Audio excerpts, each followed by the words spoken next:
ข่าวดีจอกเมสีป้อนำลันย้อนของสีซึกมันเอาเฮือมินตึกจอยหาวแห้งปล่อยหมากลงตั้งนำแลมีก้นหมัดเจ็บนำเลือเก่าวันที่16เมื่อวานในข่าวตามคำนั้นซึกมันอันปักไว้ตีนำลันนั่น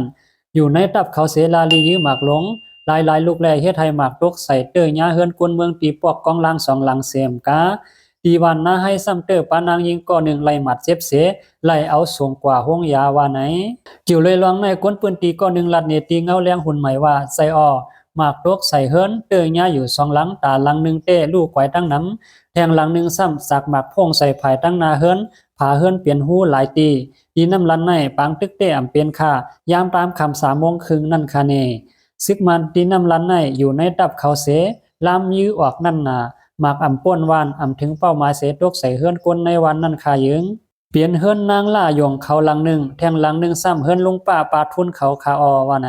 กวนปืนตีแทงก้อหนึ่งลัดเนว่าตีทุ่งน้าหมักคอในก่อยามตามคำในหมากมาตกใส่ตีเลียนหน้าลุงหนุ่มเขาซ้ำเมียนพวงตึกซ้อมหน้าไว้อยู่แลกวนซ้อมหน้าเขาตกใส่กูเฮเซอ่อนกันเลียนออกตรงหน้ากว่าคาอว่าไหนกวนเมืองแทงก้อหนึ่งสืบลัดเนแทงว่าเป็นอันลูกตีเฮาในเสยื้อกว่าฮืออำหู้ยื้ออยู่ตั้งวันเย้าเมื่อไหนตึกจังหาเย็นกว่าเมื่อคำในกล้วยเนเขามาอยู่หิมโหวานเฮาในเสยื้อเฮือนปอสันย้อนกวาดตั้งหลังเย้าว่าเมื่อคำอ่อนในกล้วยไล่ยินว่าหมากมาตกใส่เฮือนหลังหนึ่งตีปอกกองล้างนำลันว่าในค่าเย้าก็ตีวันหน้าให้ในก็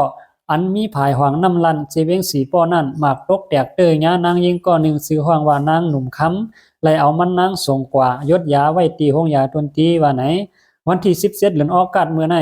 หมากลงตกใส่ในเวียงสีป้อและวัดว่าผาเสือคนในเวียงก็เลยไปเพนำเตอมาอยู่ดิกสังขาตีวิหารจ้องหอคำหาปากปลายวิหารจ้องโพต่อ6ปากปลายวิหารสวยดาจ้องหมอก3ปากปลายและซื้อหิมหอมวิหารหมอกโจเจอในก็มีคนไปออกกูวันตั้งเข้าตั้งออกในต่อวันตีมีอยู่7ปากก็ปลายเย้าว่าไหน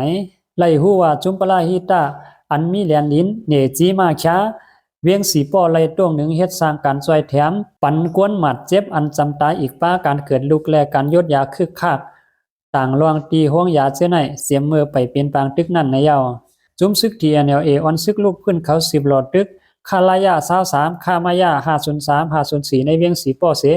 ของสีซึกมันเขาก็เอาเฮิมหินยืดตึกต่อปล่อยหมากใส่1วันหลายกำเศษตุ้มเตอที่อยู่ดันเซาเฮิรนเยกวนเมืองเสียมกาตุ้มเตอป้าคนเมืองหมัดเจ็บมีอยู่กูวันไหนเยาวันที่16เดือนออกาศเมื่อวานในยามบ่ายวัน1 โมงซึกมันเอาเฮิรมินตึกแก่นภายตามาปล่อยใส่จ้องหมุนเซาตาอ้างดีวันหูกอด2ปอกเสเตอหญ้าจ้องซ้อมแลจะรอบลูกไว้ยกย่อยเสียมกามีเจ้าสังไลหมัดเจ็บตัวหนึ่งว่าไหนพอค่ะข่าวในก็เลยปึงอิงเอามาตีเงาแรงหุ่นใหม่เตรียมต่างไว้หนังในค่ะพอค่ะเงาลายหางหายมาเหลือเก่าติ๊กๆเอาค่ะย้อนให้พี่น้องเขาพังอยู่พังกิน